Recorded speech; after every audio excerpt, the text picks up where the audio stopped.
Nós teríamos muita coisa para falar hoje, mas vou tentar fazer um resumo rapidinho para você e depois eu quero falar com você sobre o novo Código Civil brasileiro.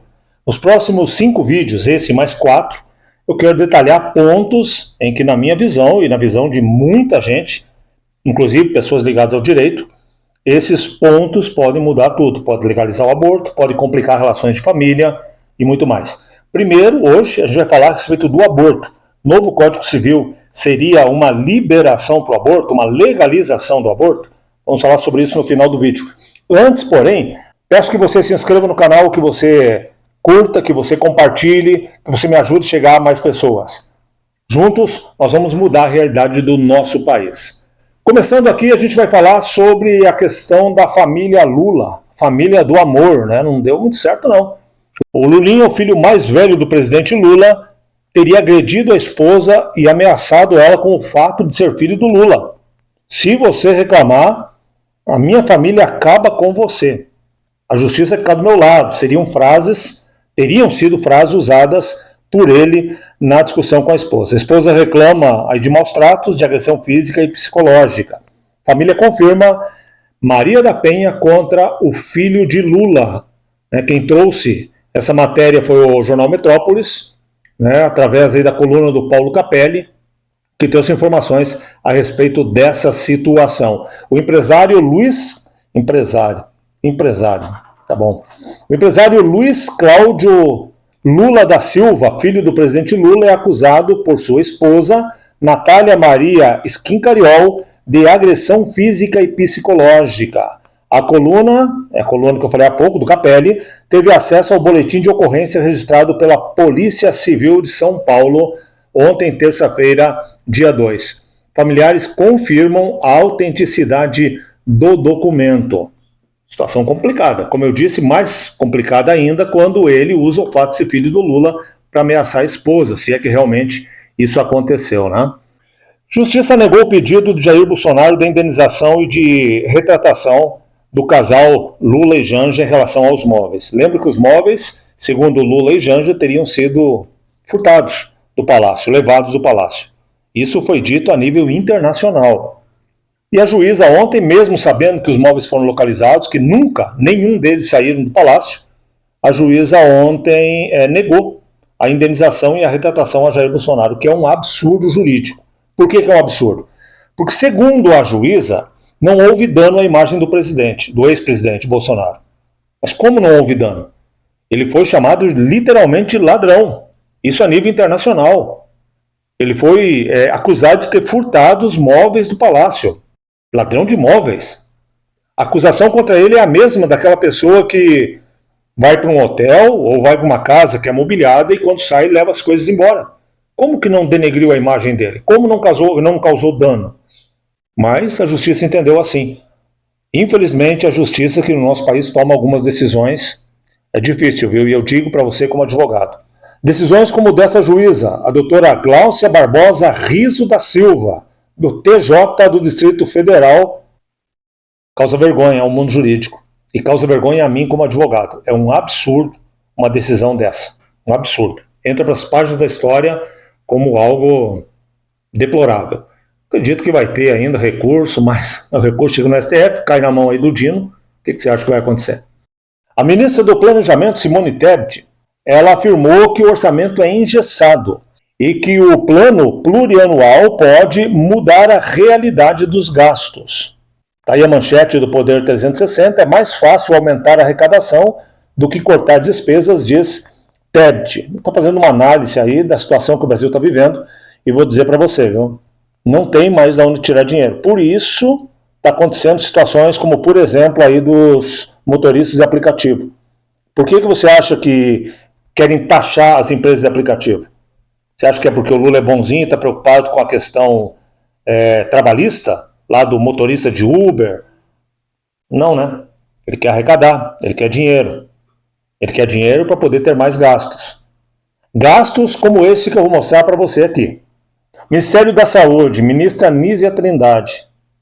Olha a denúncia que eu trago para você. A ministra da Saúde teria mandado dinheiro demais para onde não teria nem como gastar e dinheiro de menos para onde precisava. Estados, principalmente do Nordeste, foi que receberam mais. Um orçamento que era de pouco mais de 3 bilhões passou de 8 bilhões. E foi enviados, você está vendo aí os prints da matéria, foi enviado para vários municípios do Brasil. Para alguns municípios, mais de 1000% em relação ao que eles teriam direito. Para outros municípios, zero, nada. A acusação é que seria para comprar apoio político, votos no parlamento. E a ministra está no alvo desse furacão aí que vai bagunçar muito ainda o governo. É só o início. Se você aí na tua cidade está com dificuldade para encontrar remédio no posto de saúde, exames, saiba que tem locais do Brasil que tem mais de 1000% de dinheiro em relação àquilo que o município teria capacidade de gastar. Principalmente estados e prefeituras do Nordeste. Se esse dinheiro está indo realmente para a saúde, não sei te dizer, mas está chegando lá e está comprando apoio no Congresso. Você está vendo as matérias aí e com certeza logo logo teremos muito mais notícias a respeito desse absurdo, mais um, que acontece nessa terceira gestão do presidente Lula, nessa quinta gestão aí do PT à frente do governo federal. Isso aqui vai render muito ainda. Reajuste para servidores federais será de 0%. O governo federal apresentou uma proposta de reajuste de 0% para servidores públicos federais. Inclusive hoje está acontecendo aí uma assembleia para definir uma greve, que provavelmente vai parar aí universidades federais no Brasil inteiro. O governo apresentou uma proposta com reajuste de 0% para servidores públicos federais. A informação foi confirmada pelo secretário de Relações de Trabalho do Ministério da Gestão e Inovação de Serviços Públicos. Nossa, esse nem sabia que existia esse ministério, viu? É o José Lopes Feijó. Durante a última reunião da Mesa Nacional, a negociação permanece aí com os servidores, mas uma assembleia pode determinar greve já a partir de hoje no Serviço Federal. E sabe por que isso aqui vai pegar fogo?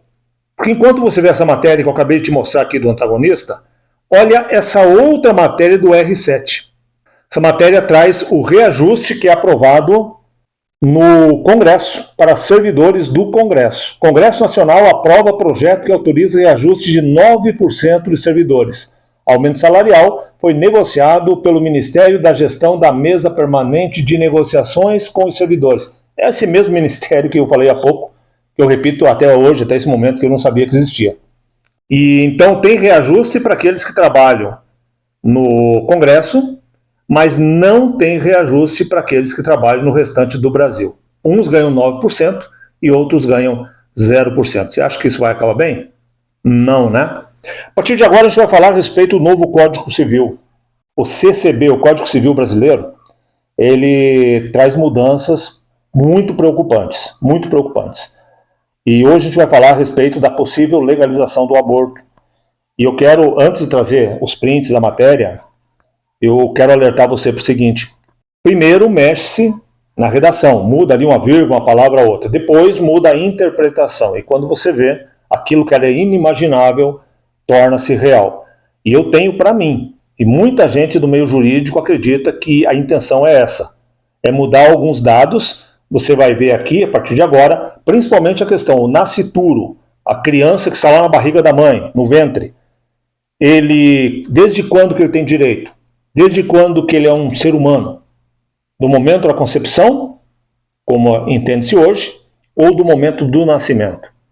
A mudança de vida do nascituro para uma expectativa de vida após o nascimento pode mudar tudo. Vamos lá então a essa matéria, e eu estou usando aqui uma matéria já antiga, da Gazeta do Povo, lá do início, mas que traz o mesmo projeto que está sendo votado agora, nesses dias, no Congresso, que vai ser apreciado e que eu espero que seja negado. E já peço a você, entra nas redes sociais e detona, a palavra é essa, detona esse novo Código Civil, principalmente lá no Twitter, no antigo X, que é onde os políticos têm mais acesso. Mostra para os deputados e senadores que você é contra essa mudança, porque depois não adianta chorar o leite derramado.